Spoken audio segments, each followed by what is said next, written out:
Greetings viewers, it's that time once more to delve into the latest happenings that have ignited discussions far and wide. I'm Margaret Osazuwa and you are watching So This Happened, your ultimate destination for staying abreast of current events and fostering meaningful engagement.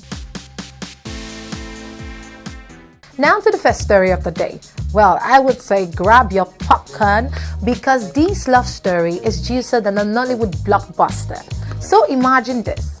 Wofai Fada drops the bombshell of her engagement to Taiwo Cole. Now, just imagine the virtual confetti and heart emojis flooding her Instagram.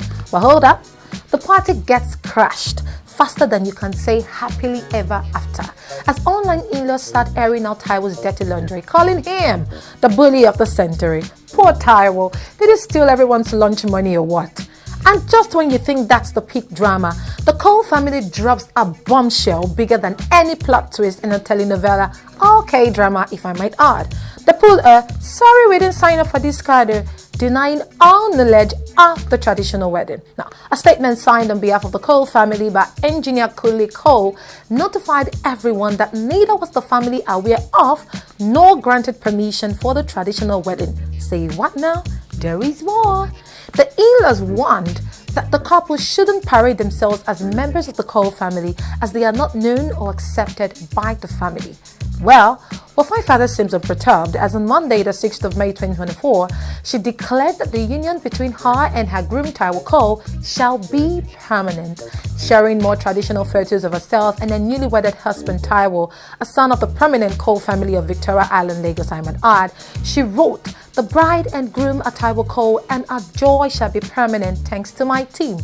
This of course has sparked conversations amongst the netizens as some back the family while others are team love wins. Here's what some people had to say. Matthew Adaveze on Facebook wrote, "Even the two religions we practice in Nigeria ask us to respect our parents. For them to think they can do things on their own is very bad." Meanwhile, Akinwale Akinshola opined, "Although parental consent is very crucial before the union, it is the business of the couple to make the union work out to the amazement of the contrary voices or naysayers. If both of them should prove those who are against their marriage wrong, they have their lives to live. Even now that they did the traditional wedding, which is the real thing, the family seems to be seeing the lady as desperate to want to marry their son, owing to the intonation of their press release. This is incorrect. Both of them are involved. Wahala be like what God has joined together, let no man put asunder." Guys, this situation underscores the complexities that can arise in relationships, especially when family dynamics and public scrutiny come into play. Ultimately, the decision to pursue the union despite external challenges reflects the couple's commitment to each other. Though navigating familial disapproval can be incredibly challenging, it is a reminder that love sometimes requires resilience and perseverance.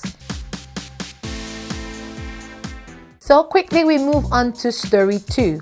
Guys, you see this headline? This is a big issue, a big one at that. In what I would like to refer to as a chilling revelation, Saheed Oladite, a mere senior secondary school certificate holder, stands accused of masquerading as a medical professional with fatal consequences. Now, the tragic demise of a pregnant woman in Ororowo town paints an agonizing picture of negligence at its core. For over 6 years and 2 months, Oladite allegedly ran an unlicensed clinic preying on the vulnerable without the slightest hint of oversight from the authorities.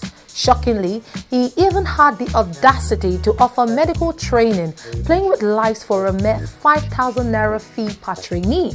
His purported confession to spokesperson for the Osun NSCDC, Kehinde Adeleke, unveils a tale of recklessness and deceit in which a pregnant woman seeking refuge in an hour of need fell victim to a pseudo-medical care. Now, with complications arising post-delivery, she tragically lost her life in the very place meant to uphold and heal her. The incompetence of both individuals like Oladite and the security agencies tasked with safeguarding health facilities is staggering.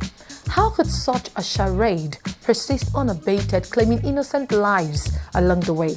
The gravity of this situation demands accountability, not hollow promises of justice after the fact. The Osun NSCDC Commandant Dr. Michael Adaralewa's pledge to pursue legal action is a fleeting comfort amidst the looming spectre of such outrageous negligence. Yet, his call for vigilance rings hollow against the backdrop of systemic failures.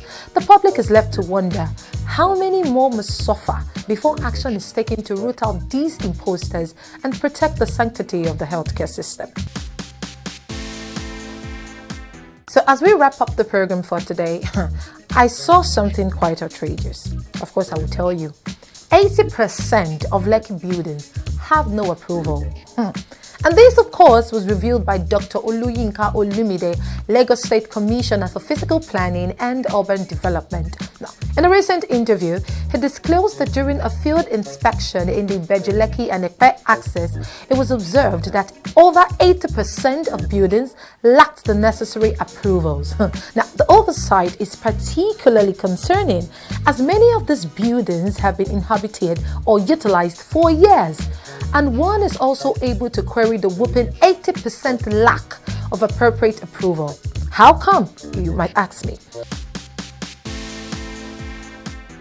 Dr. Olumide emphasized the importance of obtaining approval through the proper channels. Initially, one must acquire zoning information for the area, especially critical in agricultural land where families may sell without consideration of future land use. Subsequently, applying for a fence permit aids in determining the area zoning status. Finally, the process entails obtaining layout permits, entailing significant expenses for land development. Notably, a layout permit cannot be secured if the land is not appropriately zoned for its intended purpose. This revelation echoes previous actions by the Lagos State government in 2020, wherein 27 illegal and unapproved residential and commercial buildings in Lekki were sealed. Dr. Taiwo Cole, the former Commissioner for Physical Planning and Urban Development, highlighted that many of the structures were already in use, underscoring the dire consequences of disregarding regulatory procedures. Here are my 2 cents on this matter. Now, while I think it is an alarming oversight on the part of the regulatory bodies, I also believe we can at least tell ourselves the truth. Neglecting to obtain approval for buildings carries significant drawbacks and potential hazards. It poses safety risks to occupants and neighboring properties. Without regulatory oversight, buildings may not meet essential structural and safety standards, increasing the likelihood of accidents such as collapses or fires. Furthermore, buildings without approval are vulnerable to enforcement actions by authorities. They may face fines, demolition orders, or forced closure, resulting in financial losses for owners and occupants.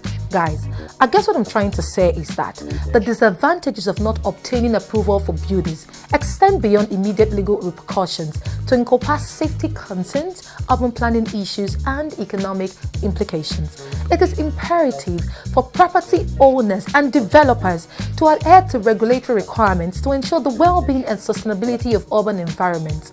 Also, a very safe place to rest the story is to ask, what becomes of these buildings in the absence of approvals? How transparent is the process of obtaining these approvals, and how can the government ensure house owners are empowered to do what's right when due?